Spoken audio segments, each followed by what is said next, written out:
Hello, नमस्कार प्रिय साथियों, सभी साथियों को नमस्कार, गुड मॉर्निंग, जय हिंद, जय भारत। कैसे हैं आप सब लोग साथियों? उम्मीद करता हूं आप सब स्वस्थ हो, सब मस्त हो, सब अपनी अपनी स्टडी में व्यस्त हो।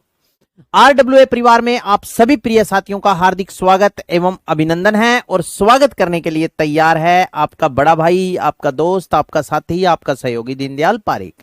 वेरी गुड, आ जाइएगा सभी दोस्तों, जल्दी से सेशन को कंटिन्यू करते हैं।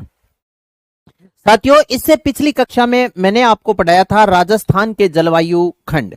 राजस्थान के मैंने आपको 5 जलवायु खंड बताए थे और साथ में मैंने आपको यह भी बताया था कि राजस्थान के 5 जो जलवायु खंड है, इनका जो डिवाइडेशन किया गया है वो किस आधार पर किया गया है, बताओ हाँ या ना। मैंने ये बताया था कि राजस्थान को 5 जलवायु खंडों में विभाजित किया गया है, तापमान, वर्षा, वनस्पति व आर्द्रता के आधार पर राजस्थान को कितने 5 जलवायु खंडों में विभाजित किया गया है। 5 जलवायु खंडों में जैसे एक नंबर पर बताया था शुष्क, गर्म, मरुद्भिद, उष्ण कटिबंधीय शुष्क जलवायु प्रदेश। सबसे कम वर्षा होती है 0 से 20 सेमी। यहां पर मरुद्भिद प्रकार की वनस्पति है और भारतीय महामरुस्थल का क्षेत्र इसमें आता है। राज्य का सबसे कम वर्षा और वनस्पति वाला ये क्षेत्र है। ये रहा। 2 नंबर पर मैंने आपको बताया था अर्ध शुष्क, स्टेपी या उप शुष्क जलवायु प्रदेश। यहां पर स्टेपी तुल्य वन पाए जाते हैं और वर्षा 20 से 40 सेंटीमीटर के आसपास होती है। नंबर 3 पर बताया था कौन सा, उप आर्द्र जलवायु प्रदेश। अरावली पर्वतमाला पर उप आर्द्र प्रकार की जलवायु पाई जाती है और वन है यहां पर पर्वतीय, जबकि यहां पर वर्षा होती है 40 से 60 सेमी। नंबर 4 पर मैंने आपको बताया था आर्द्र जलवायु प्रदेश। ठीक है, पूर्वी मैदानी भाग में आर्द्र प्रकार की जलवायु पाई जाती है और वर्षा होती है कितनी 60 से 80 सेमी और पतझड़ वनों का यहां पर क्या है, विस्तार है। इसके बाद में नंबर 5 पर बताया था अति आर्द्र जलवायु प्रदेश, जहां वर्षा 80 से 120 सेमी होती है और वनस्पति सदाबहार या सागवान प्रकार के वनों का विस्तार है। फिर मैंने आपको ये देखो, ये मैंने लिख भी दिया था पूरी बातें। इसके बाद में फिर मैंने यहां पर आओ, अब आज का सेशन यहां से अपने क्या करते हैं, स्टार्ट करते हैं। मैंने इससे पिछली कक्षा में यही बात आपको बताई थी, टिवार्था, थार्नवेट और कोपेन का जलवायु वर्गीकरण, जिससे संबंधित पेपर में क्वेश्चन पूछे जाते हैं। जैसे साथियों, अब इसी कड़ी को मैं आगे बढ़ाते हुए इंडेक्स की तरफ एक बार आप थोड़ा सा ध्यान हटाओ, जबकि यहां इस मैप की तरफ आप थोड़ा सा ध्यान लगाओ। इस मैप पर मैं आपको ये पूरा का पूरा सिलसिला बताऊंगा भी किस प्रकार है ये कहानी। तो यहां पर आप देख लीजिए साथियों, ये है अपना सुंदर राज्य, पावन धरा, देवों की भूमि राजस्थान। अब जैसे मैं इस राजस्थान का डिवाइडेशन करूं तो मैं जैसे इसको जैसे मान लीजिए इस प्रकार, इसको नहीं, चलो खाली मैप लेता हूं, उसका डिवाइडेशन करेंगे भी। इस मैप का जो डिवाइडेशन है वो किस प्रकार कैसे अपने कर सकते हैं। जैसे ये लो, ये राजस्थान आपको अच्छे से दिखाई दे रहा है। ये है अपना सुंदर राज्य, पावन धरा, देवों की भूमि राजस्थान। ठीक है ना। अब इस मैप को आप अच्छे से देखो। जैसे 1 नंबर पर मैं आपसे थोड़ी सी चर्चा साझा करूं भी, जैसे 1 नंबर पर यह क्षेत्र है, 1 नंबर पर है यह क्षेत्र, जैसे ये जो क्षेत्र है, यह क्षेत्र है भारतीय महामरुस्थल का क्षेत्र है, यह भारतीय महामरुस्थल का। जैसे इसको मैंने दिया 1 नंबर। यह जो क्षेत्र आपको दिखाई दे रहा है, इसको मैंने दे दिया 2 नंबर। इसके बाद में देखो सुनो, ये जो क्षेत्र है इस प्रकार, इसको मैंने दे दिया 3 नंबर और इसको मैंने दे दिया 4 नंबर। त्रिवार्था, थार्नवेट और कोपेन के अनुसार अगर आपसे एग्जामिनर पूछ ले कि राजस्थान के जलवायु खंड कितने हैं, तो आपका उत्तर होगा त्रिवार्था, थार्नवेट और कोपेन के अनुसार राजस्थान के 4 जलवायु खंड है। ठीक है, जबकि भारतीय भूगोल वेताओं के अनुसार राजस्थान के 5 जलवायु खंड है। अब एक बात सुनो, त्रिवार्था, थार्नवेट और कोपेन का मानना था, ध्यान करना, मेरे वर्डों को पकड़ना, मेरे शब्दों की अहमियत समझते हुए शब्दों की कद्र करना। मैंने क्या बोला, दोबारा फिर बोल रहा हूं, वही बात दोहरा रहा हूं। त्रिवार्था, थार्नवेट और कोपेन का मानना है कि जैसी जलवायु अरावली पर्वतमाला पर पाई जाती है, वैसी पूर्वी मैदानी भाग में है। मैंने वर्ड क्या बोल दिया, जैसी जलवायु, दोबारा फिर बोल रहा हूं, सुनना आप, जैसी जलवायु अरावली पर्वतमाला पर पाई जाती है वैसी जलवायु पूर्वी मैदानी भाग में है। यह बात बोली है टिवार्था थार्नवेट कोपेन ने। जैसी जलवायु अरावली पर्वतमाला पर उपाद्र प्रकार की जलवायु है, तो पूर्वी मैदानी भाग में भी उपाद्र प्रकार की ही जलवायु इनके अकॉर्डिंग पाई जाती है। या इसको अपने ऐसे बोल सकते हैं कि आर्द्र प्रकार की जलवायु यहां पर पाई जाती है। ठीक है ना, इन्होंने माना है आर्द्र है, और ये जो क्षेत्र है इसे आर्द्र माना है, लेकिन यहां ये कहा है कि यहां उष्ण कटिबंधीय आर्द्र है भी, यहां पर लगभग गर्मी सर्दी समान सी रहती है, जबकि यहां पर गर्मी ज्यादा पड़ती है, ये इन्होंने माना है। तो 1 नंबर पर देखो शुष्क जलवायु, 2 नंबर पर अर्ध शुष्क जलवायु, 3 नंबर पर आ गया उपाद्र, या इसे आर्द्र बोलते हैं, आर्द्र जलवायु माना है इन्होंने, और इसे 4 नंबर वाली को माना है उष्ण कटिबंधीय आर्द्र जलवायु। अब ये मैंने आपको बताया, अब आप यहां पर आओ एक बार, देखो सुनो, नाम मैंने लिखा कोपेन ट्रिवार्था थार्नवेट। कोपेन के अनुसार 1 नंबर पर है जैसे मरुदबिद शुष्क गर्म या उष्ण जलवायु, यह है BWHW। ट्रिवार्था ने इसे BWH नाम दिया और थार्नवेट ने इसे EAD नाम दिया। अभी मैप पर इनका डिवाइडेशन और बताऊंगा मैं। इसके बाद में है अर्ध शुष्क उप शुष्क या स्टेपी जलवायु। कोपेन के अनुसार इसे BSHW नाम दिया, ट्रिवार्था ने BSH और थार्नवेट ने DBW नाम इसे दिया। नंबर 3 पर है उपाद्र, या इसे बोलते हैं अपने आर्द्र जलवायु, CWG CAW DAW। और चौथे नंबर पर है उष्ण कटिबंधीय आर्द्र, AW CAW। अभी 1 नंबर मैप लेकर के जिस पर मैं आपको कोपेन का जलवायु वर्गीकरण है बताऊंगा, फिर ट्रिवार्था का बताऊंगा और फिर थार्नवेट का बताऊंगा। 3 मैप लूंगा। पहली बार जब ये पेपर में प्रश्न पूछा गया ना साथियों, तो इनसे एक ही बात पूछी गई थी। जब पहली बार ये पेपर में प्रश्न महिला पर्यवेक्षक के पेपर में 2012 में पूछा था ये अधीनस्थ सेवा चयन बोर्ड ने, उससे पहले इनसे संबंधित प्रश्न नहीं पूछे जाते थे। 2012 में ये पहली बार महिला पर्यवेक्षक के पेपर में अधीनस्थ सेवा चयन बोर्ड के द्वारा पूछा गया था। इसके बाद में फिर इनसे रिलेटिव प्रश्न लगभग पूछने शुरू हो गए थे। तो नंबर 1 लगा करके यहां पर मैं लिख रहा हूं, ये मैप दिखाई दे रहा है अच्छे से, कोई दिक्कत नहीं है इसमें। नंबर 1 लगा करके मैंने यहां पर लिखा कोपेन का जलवायु वर्गीकरण। कोपेन का जलवायु वर्गीकरण, कोपेन का जलवायु वर्गीकरण। इसके बाद में यहां पर आप याद रख लेना मुख्य आधार। कोपेन ने राजस्थान को 4 जलवायु खंडों में विभाजित करते हुए मुख्य आधार किसे माना? तो कोपेन ने मुख्य आधार माना था दोस्तों वनस्पति को। मुख्य आधार कोपेन के अनुसार क्या है? वनस्पति। कोपेन ने राजस्थान को 4 जलवायु खंडों में विभाजित करते हुए मुख्य आधार किसे माना था? मुख्य आधार माना था वनस्पति को। अब देखो सुनो मैप पर आप अच्छे से, डिवाइडेशन किस प्रकार है। जैसे आपको दोस्तों राजस्थान का एक जिला दिखाई दे रहा होगा, उस जिले का नाम है हनुमानगढ़ जिला। जैसे आपने यहां हनुमानगढ़ के यहां पर क्या करना है? पॉइंट लगा लेना है। हनुमानगढ़ के यहां पर पॉइंट लगा लेना है। चलो हनुमानगढ़ के यहां पर पॉइंट लगा लेना है और एक पॉइंट आपने यहां पर लगा लेना है जैसलमेर की, जहां सीमा समाप्त होती है, बाड़मेर की शुरू होती है, वहां पर। और अब क्या करना है? इस प्रकार ऐसे आपने लाइन लगानी है, इस प्रकार ऐसे, इस प्रकार ऐसे। तो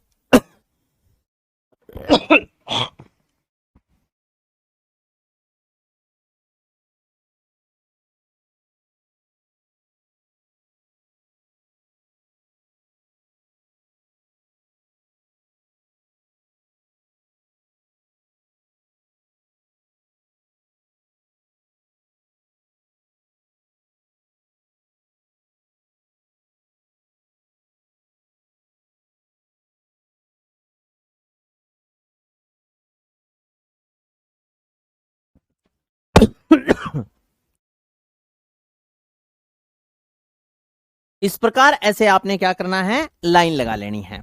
अब इसमें आपने जो वर्ड लिखना है वो लिखना है BW। इसमें क्या लिखना है? BWHW।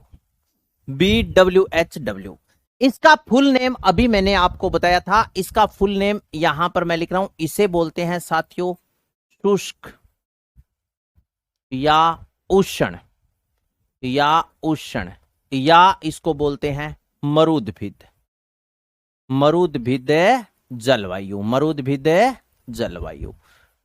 जलवायु। अब देखो सुनो, इसमें कौन कौन से जिले आ गए? जैसे हनुमानगढ़ है, श्री गंगानगर है, इसके बाद में बीकानेर है, थोड़ा सा पार्ट ये आ गया, फलोदी आ गया, पूरा जोधपुर का थोड़ा सा पार्ट आ गया, जैसलमेर आ गया, ये जिले हैं। नंबर 2 पर देखो सुनो, अब इसमें 2 नंबर पॉइंट आपने अलवर की बिल्कुल ऊपर टॉप कॉर्नर, जैसे अब अपने बोल सकते हैं खैरथल तिजारा, जिसका नया नाम हो गया भर्तहरि नगर के बिल्कुल टॉप कॉर्नर पर लगा देना है। और नेक्स्ट इसके बाद में जो पॉइंट आपने लगाना है वो बिल्कुल इधर पश्चिम की बॉर्डर पर लगाना है, जहां पर सिरोही की सीमा समाप्त होती है, उदयपुर की सीमा स्टार्ट होती है। वहां पर सिरोही की सीमा स्टार्ट, उदयपुर की शुरू। और इस प्रकार ऐसे अपने क्या करने हैं, राज संबंध की सीमा को टच करते हुए लाइन लगा देनी है। इस प्रकार ऐसे लगा दी। अब इसमें जिले देखो, जैसे झुंझुनू है, सीकर है, इसके बाद में थोड़ा सा जयपुर का पार्ट आ गया, डीडवाना कुचामन आ गया, थोड़ा सा चूरू भी आ गया, इसके बाद में जोधपुर का भी पार्ट आ गया, ब्यावर आ गया, पाली आ गया, सिरोही आ गया, जालोर आ गया, बाड़मेर आ गया, बालोतरा आ गया। यहां पर कैसी जलवायु पाई जाती है? अगर इसका पूरा नाम देखो सुनो क्या है। इसे जो नाम दिया वो क्या नाम दिया? इसे नाम दिया BSHW। इसे क्या नाम दिया? BSHW।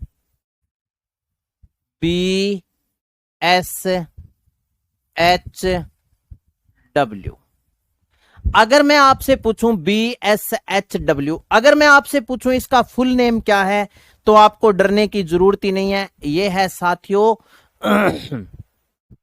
अर्ध शुष्क या उप शुष्क, अर्ध शुष्क, या इसको बोलते हैं उप शुष्क, या इसको बोलते हैं स्टेपी जलवायु।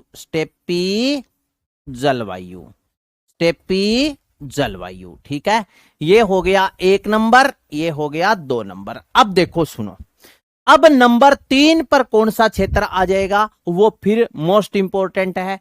अब नंबर 3 पर अपने बात करें तो देखो सुनो, आप साथियों को ये 12 जिला दिखाई दे रहा है, 12 के यहां पॉइंट लगा लो और इस सीमा को टच करते हुए इसको और इसी पॉइंट पर मिला दीजिए। अब देखो इसका फुल नेम क्या है? CWG,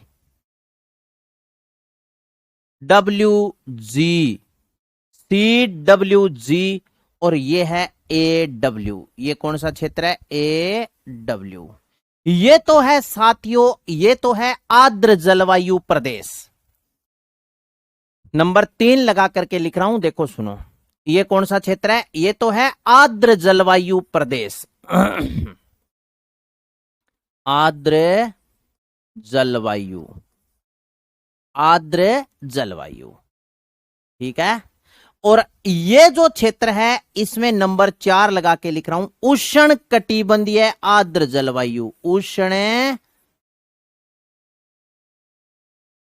कटिबंधीय आर्द्र जलवायु, उष्ण कटिबंधीय आर्द्र जलवायु। अब अगर मैं आपसे पूछूं कि उष्ण कटिबंधीय नाम क्यों दिया, तो उष्ण कटिबंधीय नाम इसलिए दिया भी ये क्षेत्र कर्क रेखा के सबसे अधिक नजदीक है। यह था कोपेन का जलवायु वर्गीकरण। इससे संबंधित प्रश्न पूछे तो मुझे नहीं लगता आपको कोई दिक्कत आएगी। चलूं आगे। कोपेन के बाद में 2 नंबर पर मैंने आपको बताया था त्रिवार्था का जलवायु वर्गीकरण, और इसके बाद में था थार्नवेट का जलवायु वर्गीकरण। फिर अपने क्या करेंगे साथी, हेलो। फिर अपने क्या करेंगे, इससे संबंधित क्वेश्चन करेंगे। फिर क्या करेंगे, इससे संबंधित क्वेश्चन किस प्रकार प्रश्न पेपर में पूछा जाएंगे। चलो, अब इसके बाद में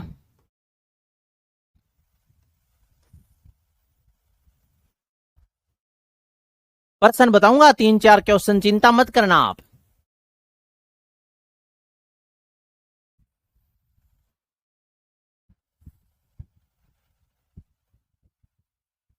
चलो, इसके बाद में इस मैप पर अपने लिखते हैं नंबर 2 लगा करके लिखते हैं त्रिवार्था का जलवायु वर्गीकरण।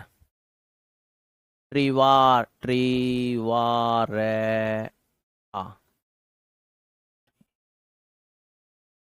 त्रिवार्था का जलवायु वर्गीकरण। त्रिवार्था का जलवायु वर्गीकरण। चलो भाई, सर्वप्रथम वही बात आ जाएगी, मुख्य आधार।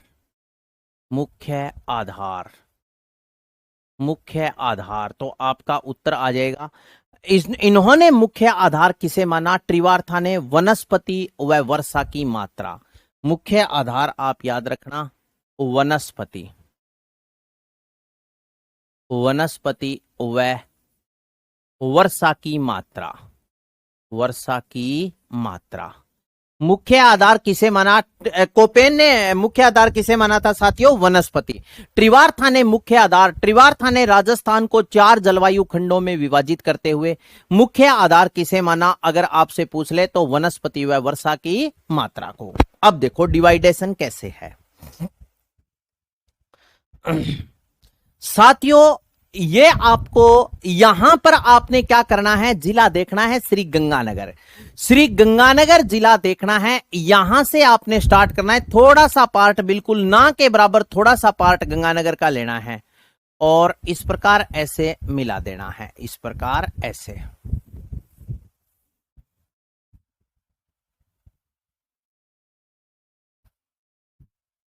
ये देखिए,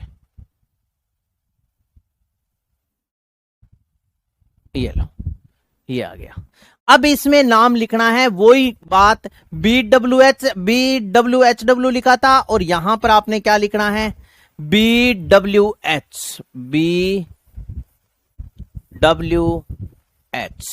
इसका फुल नेम क्या है, ये है वही जलवायु प्रदेश, इसे बोलते हैं साथियों शुष्क या गर्म, शुष्क या गर्म, या इसको बोलते हैं उष्ण या मरुद्भिद, मरुद्भिद जलवायु। इसकी कैसी जलवायु है, शुष्ण है, शुष्क है, या गर्म, उष्ण या मरुद्भिद जलवायु प्रदेश है ये। ठीक है, इसके बाद में नंबर 2 पर देखो, सुनो। अब आपने जो पहले जहां से स्टार्ट किया था वहीं से स्टार्ट करना है। अलवर के बिल्कुल टॉप कॉर्नर से आपने क्या करना है, स्टार्ट करना है। लेकिन इसमें क्या करना है कि आपने उदयपुर का जो क्षेत्र है वो पहले तो सिरोही को ऊपर निकाला था, अब उदयपुर को भी ऊपर निकाल देना है, उदयपुर को बीच में से काट देना है। इस प्रकार यहां पॉइंट लगाते हुए अब इसमें क्या करेंगे, राज संबंध का इस प्रकार ऐसे डिवाइडेशन करते हुए ऐसे मिलाएंगे इसको। समझ गए, तो इसमें जैसे देखो सुनो, ये है कोटपुतली बहरोड का क्षेत्र है, सिक्कर है, इसके बाद में अजमेर है, ब्यावर है, पाली है, उदयपुर आधा जो सिरोही के पास वाला उदयपुर का क्षेत्र है वो इसमें आ जाता है। इसका जो फुल नेम है वो क्या है, अगर मैं आपसे पूछूं तो BSH, BSH, BSH।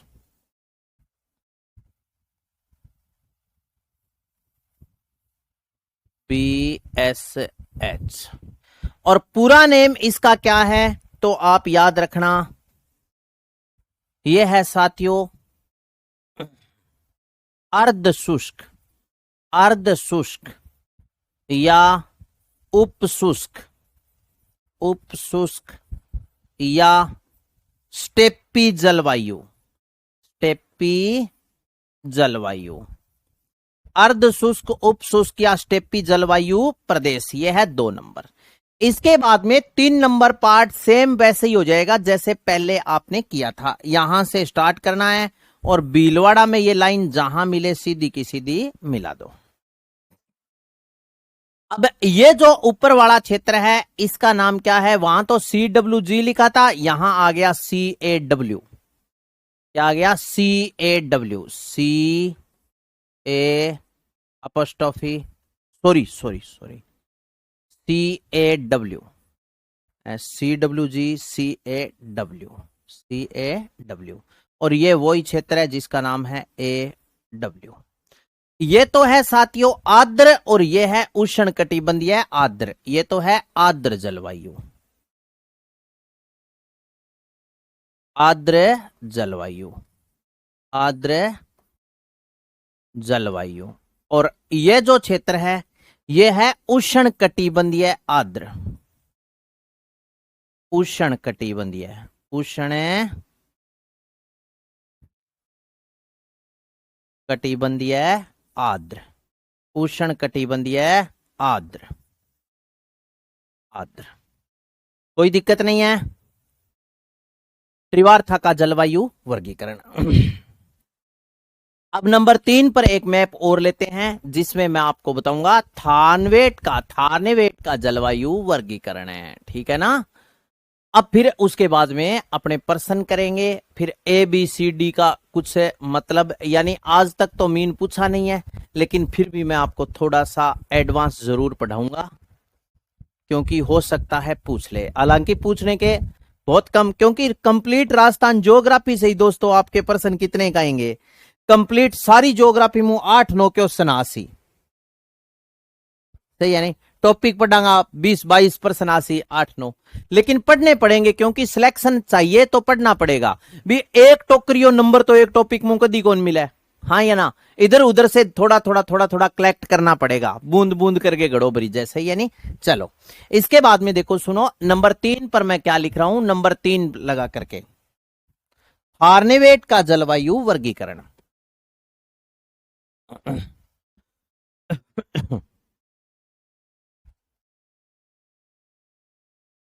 फार्नेवेट का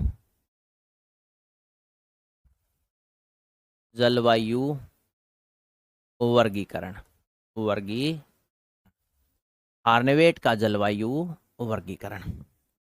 सेम कहानी आ जाएगी। मुख्य आधार तो बताओ जल्दी से। मुख्य आधार, मुख्य आधार, आधार, मुख्य आधार याद रखना वनस्पति, कोमा वर्षा की मात्रा, वर्षा की मात्रा, कोमा तापमान, कोमा आर्द्रता। फार्नवेट ने सभी को आधार मान लिया, वनस्पति, वर्षा की मात्रा, ठीक है, वनस्पति, वर्षा की मात्रा, वाष्पीकरण, तापमान, आर्द्रता, वाष्पीकरण, वाष्पीकरण, सभी को आधार मान लिया था। वनस्पति, वर्षा की मात्रा, वाष्पीकरण, तापमान। पानी पी लेता हूं फिर आगे चलते हैं।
हेलो हेलो, चलो भाई।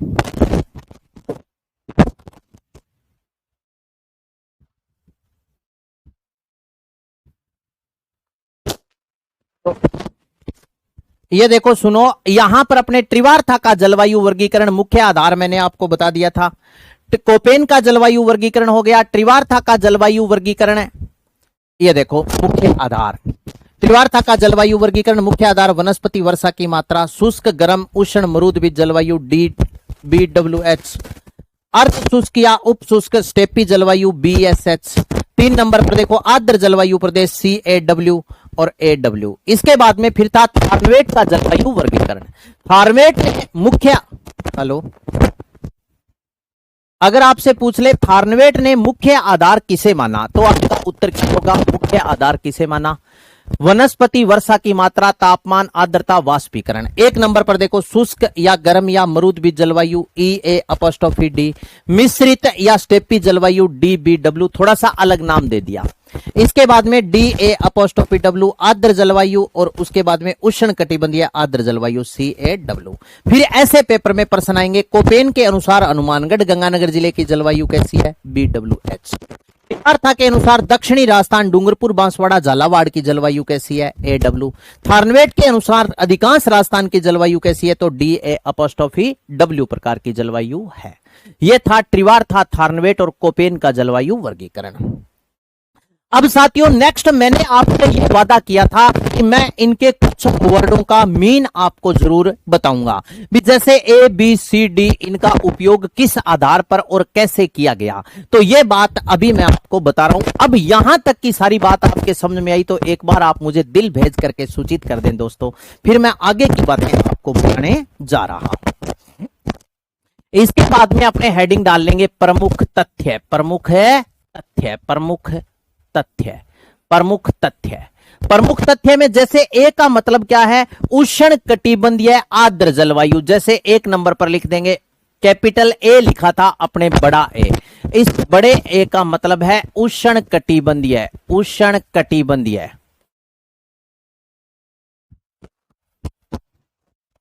उष्ण कटिबंधीय, उष्ण कटिबंधीय आर्द्र जलवायु, आर्द्र जलवायु, उष्ण कटिबंधीय आर्द्र जलवायु। अब इसके बाद में देखो सुनो, नंबर 2 पर अपने जो यूज किया था वो बड़ा बी यूज किया था, बड़ा बी। बी का मतलब क्या है दोस्तों? बी का मतलब है शुष्क जलवायु, शुष्क जलवायु।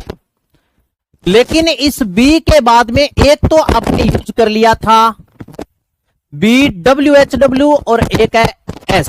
W का मतलब क्या है और S का मतलब? W का मतलब है साथियों ज्यादा शुष्क, ज्यादा शुष्क या सर्वाधिक शुष्क, बिल्कुल शुष्क। S का मतलब है अर्ध शुष्क, अर्ध,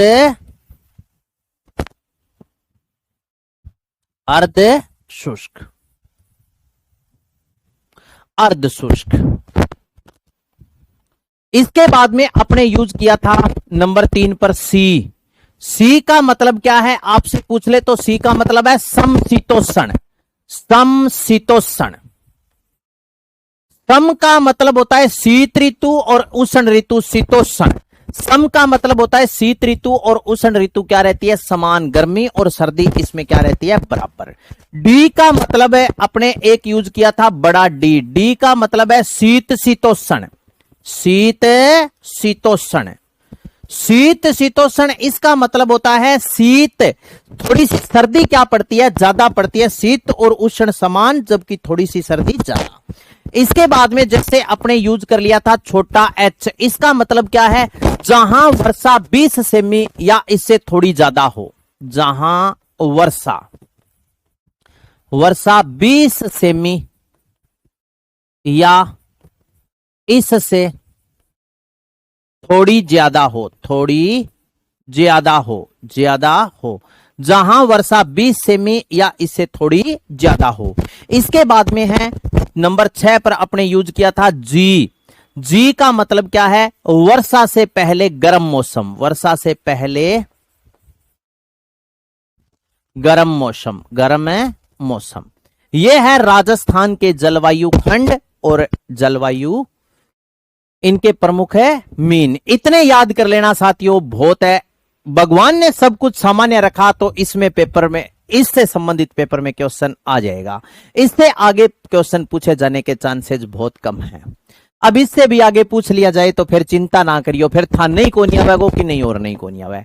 यहां दोस्तों अपना जलवायु टॉपिक क्या होता है, कंप्लीट होता है। कौन सा टॉपिक है, जलवायु। जलवायु टॉपिक कंप्लीट होता है और नेक्स्ट नया टॉपिक स्टार्ट कर लेते हैं अपने राजस्थान की नदियां।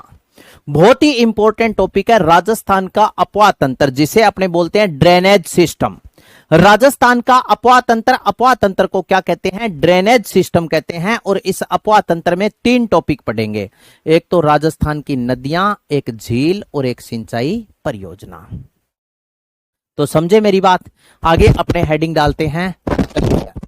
नेक्स्ट राजस्थान का अपवा तंत्र, इसमें 3 टॉपिक पढ़ेंगे, एक तो नदियां, एक झील और एक सिंचाई परियोजना। तो आज के सेशन में मैं नदियां टॉपिक से संबंधित कुछ बेसिक बातें आपको बता देता हूं, कल विधिवत रूप से अपने ये काम शुरू कर देंगे। तो हेडिंग डालता हूं। टॉपिक, आज का जो टॉपिक है उसका नाम है साथियों राजस्थान का अपवा तंत्र। राजस्थान का अपवाह तंत्र, अपवाह तंत्र, अपवाह तंत्र। राजस्थान का अपवाह तंत्र। इस राजस्थान के अपवाह तंत्र में 3 टॉपिक अपने पढ़ेंगे। इसमें राजस्थान का अपवाह तंत्र, इसका मतलब है इसमें 3 टॉपिकों का अध्ययन करेंगे। अपवाह तंत्र, ड्रेनेज सिस्टम 1 नंबर पर अपने इसमें पढ़ेंगे। जैसे 3 टॉपिक, एक तो पढ़ेंगे नदियां, एक टॉपिक इसमें 2 नंबर पर अपने पढ़ेंगे झीलें, राजस्थान की प्रमुख झीलें। और तीसरा टॉपिक है, इसमें 3 टॉपिक आ जाएंगे बड़े बड़े, सिंचाई परियोजना।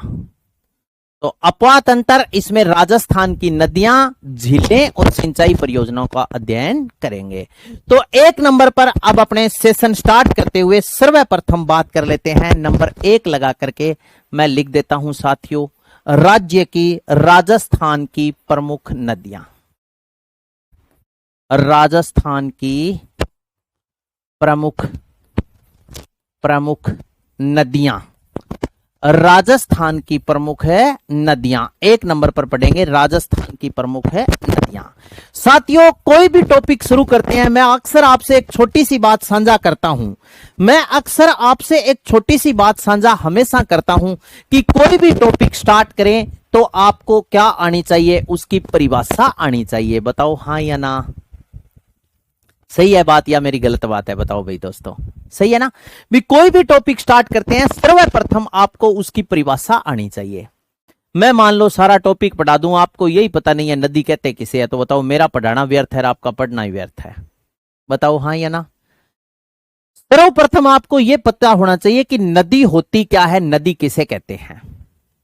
नदी क्या होती है साथियों, वो स्वतंत्र जल जो अपना बहाव स्वयं निर्धारित करता है, उसे क्या कहते हैं, नदी कहते हैं। और नदी क्या होती है, प्राकृतिक होती है, क्योंकि वो प्राकृतिक स्वतंत्र जल जो अपना बहाव स्वयं निर्धारित करता है उसे नदी कहते हैं। नहरें क्या होती है, मानव निर्मित होती है। झीलें प्राकृतिक भी होती है और कृत्रिम भी होती है। समझ गए मेरी बात। तो नदी क्या होती है, नदियां कहते किसे हैं, वह स्वतंत्र जल जो अपना बहाव स्वयं निर्धारित करता है, वह स्वतंत्र जल जो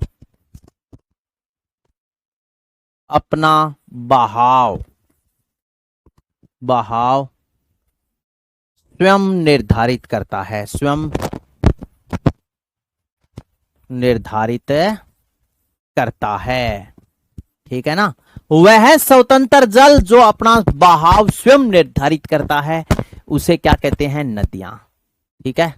वह प्राकृतिक ऐसे भी बोल सकते हैं, वह प्रकृति का वह स्वतंत्र जल जो अपना बहाव स्वयं निर्धारित करता है उसे नदियां कहते हैं।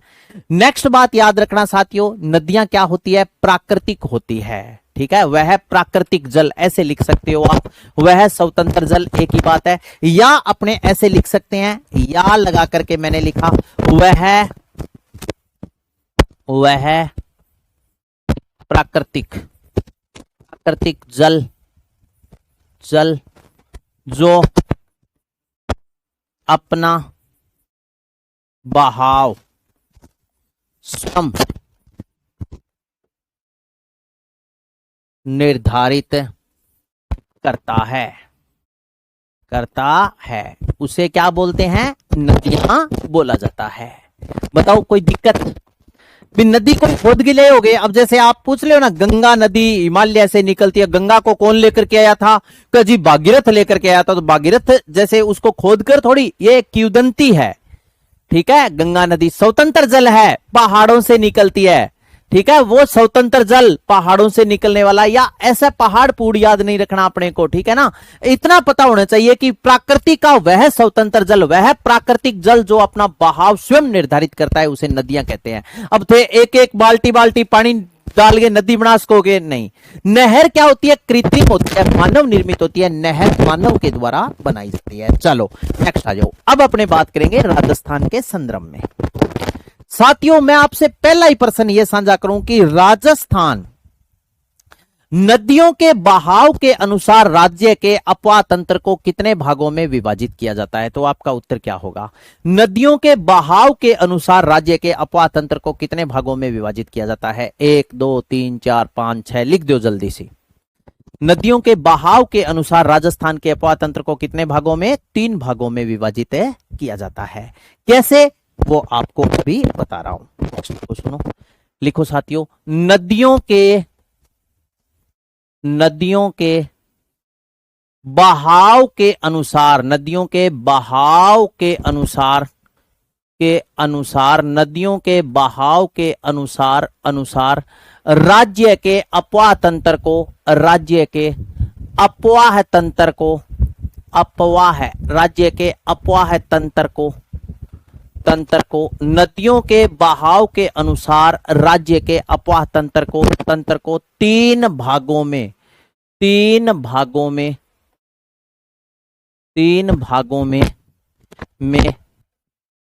विभाजित किया जाता है। 3 भागों में विभाजित किया जाता है। नदियों के बहाव के अनुसार राज्य के अपवाह तंत्र को 3 भागों में विभाजित किया जाता है। अब 3 भागों में विभाजित करते हैं तो 3 भाग अलग अलग है। नंबर 1 पर है साथियों आंतरिक प्रवाह क्रम। आंतरिक प्रवाह क्रम इसका मतलब है आंतरिक प्रवाह क्रम, इसका मतलब है साथियों राज्य की वे नदियां जो किसी सागर या महासागर में नहीं गिरती, स्थलीय क्षेत्र में विलुप्त हो जाती है, उसे आंतरिक प्रवाह क्रम कहते हैं। और राजस्थान का 60.2% क्षेत्र या पश्चिमी मरुस्थलीय प्रदेश का जो अधिकांश क्षेत्र है वो आंतरिक प्रवाह क्रम के अंतर्गत आता है। आंतरिक प्रवाह क्रम याद रखना, वे नदियां जो सागर या महासागर में नहीं गिरती स्थलीय क्षेत्र में विलुप्त हो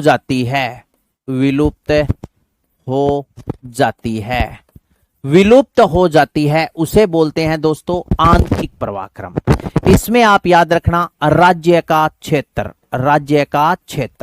राजस्थान का कितना प्रतिशत क्षेत्र आंतरिक प्रवाह क्रम के अंतर्गत आता है? तो याद रखना 60.2% क्षेत्र, ठीक है। राज्य का 60.2% क्षेत्र आंतरिक प्रवाह क्रम के अंतर्गत आता है। नेक्स्ट नोट लगा करके एक बात लिख रहा हूं, नोट। देश का सबसे बड़ा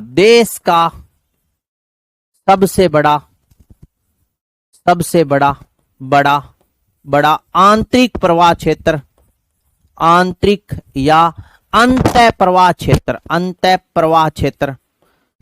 क्षेत्र, देश का सबसे बड़ा आंतरिक या अंतः प्रवाह क्षेत्र राजस्थान में है। कहां पर है? राजस्थान में। मतलब भारत का सबसे बड़ा अंतः प्रवाह क्षेत्र अगर कोई राज्य में विद्यमान है तो वो राज्य कौन सा है? वो राज्य है अपना सुंदर राज्य राजस्थान। बताओ समझे क्या मेरी बात को? देश का सबसे बड़ा अंतः प्रवाह क्षेत्र अगर किसी राज्य में विद्यमान है तो वो अपना सुंदर राज्य राजस्थान ही है। तो यहां पर क्या है? देश का सबसे बड़ा अंतः प्रवाह क्षेत्र मौजूद है। देश का सबसे बड़ा अंतः प्रवाह क्षेत्र कहां है? अपने सुंदर राज्य राजस्थान में है। कोई दिक्कत नहीं है। नंबर 2 पर अपने बात करें तो 2 नंबर पर आता है दोस्तों, ये तो मैंने आपको बताया अंतः प्रवाह क्षेत्र में। नंबर 1 पर किसके बारे में बताया है? नंबर 1 पर मैंने आपको बताया आंतरिक प्रवाह क्रम। नंबर 2 पर बात आती है साथी, वो है अरब सागरीय प्रवाह क्रम। अरब सागरीय, चलो आगे पेज पर लिखो यार, 1 नंबर लगा करके मैंने लिख दिया। इसके बाद में देखो सुनो, नंबर 2 लगा करके लिखते हैं अरब सागरीय प्रवाह क्रम। अरब सागरीय, अरब सागरीय प्रवाह क्रम, प्रवाह क्रम, अरब सागरीय प्रवाह क्रम, अरब सागरीय प्रवाह क्रम, अरब सागरीय प्रवाह क्रम। नंबर 2 पर मैंने क्या लिखा? अरब सागरीय प्रवाह क्रम। इसमें आप याद रखना साथियों, राज्य की वे नदियां, राज्य की वे नदियां, वे नदियां, नदियां, नदियां जो कच्छ की खाड़ी वह खंबात की खाड़ी के माध्यम से, वह खंबात की खाड़ी के माध्यम से, खंबात की खाड़ी के माध्यम से अरब सागर में गिरती है। अरब सागर में गिरती है, अरब सागर में गिरती है, ठीक है ना? अरब सागर में गिरती है। इसमें आप याद रखना क्षेत्र कितना आएगा अगर आपसे पूछ ले तो, क्षेत्र राज्य का इसमें कितना क्षेत्र आ जाएगा? 17.4% क्षेत्र। कितना आ जाएगा दोस्त? 17.4%, 17.4%। नंबर 3 पर आप याद रखना बंगाल की खाड़ी का प्रवाह क्रम, बंगाल की खाड़ी का प्रवाह क्रम, प्रवाह क्रम, बंगाल की खाड़ी का प्रवाह क्रम, बंगाल की खाड़ी का प्रवाह क्रम। इसमें आप याद रखना राज्य की वे नदियां, राज्य की वे नदियां, वे नदियां, नदियां, नदियां जो यमुना, यमुना नदी के माध्यम से, यमुना नदी के माध्यम से, नदी के माध्यम से बंगाल की खाड़ी में गिरती है, बंगाल की खाड़ी में गिरती है, गिरती है। इसमें राज्य का कितना प्रतिशत क्षेत्र आ जाएगा अगर आपसे पूछ ले क्षेत्र, तो आप याद रखना 22.4%, 22.4% क्षेत्र बंगाल की खाड़ी प्रवाह क्रम के अंतर्गत आ जाएगा। तो नदियों के प्रवाह के अनुसार राजस्थान के अपवाह क्रम को या राजस्थान के अपवाह तंत्र को या राजस्थान के प्रवाह क्रम को कितने भागों में विभाजित किया जाता है? तो आपका उत्तर हो जाएगा 3 भागों में विभाजित किया जाता है। अब 3 भागों में देखो सुनो, जैसे ये जो क्षेत्र है ना 1 नंबर पर, ये कौन सा क्षेत्र है? जैसे ये आ गया आंतरिक प्रवाह का, आंतरिक प्रवाह है 60.2%। इसके बाद में ये जो क्षेत्र आ जाता है, ये आ जाता है किसके अंतर्गत है? जैसे ये जो क्षेत्र आ जाता है, ये क्षेत्र आ जाता है ऑलमोस्ट, ये तो आ गया आंतरिक प्रवाह क्रम। इसके बाद में देखो सुनो, यहां पर फैली ये पर्वत श्रृंखला कौन सी है? अरावली। अब यहां से जिन नदियों का उद्गम होगा, यहां से उद्गम होगा, ये कच्छ की खाड़ी में जाएगी और ये खंबात, और इसके माध्यम से किस में आकर के गिर जाएगी, अरब सागर में। तो 17.4%। अब इसके बाद में देखो सुनो, जैसे इधर वाला जो ये है यमुना नदी, इसके माध्यम से जो यहां नदियां आएगी, ये किसके अंतर्गत आ जाएगा, बंगाल खाड़ी, बंगाल की खाड़ी। राजस्थान का जो उदयपुर संभाग है ना, वो अरब सागरीय और बंगाल की खाड़ी दोनों प्रवाह क्रम के अंतर्गत आता है।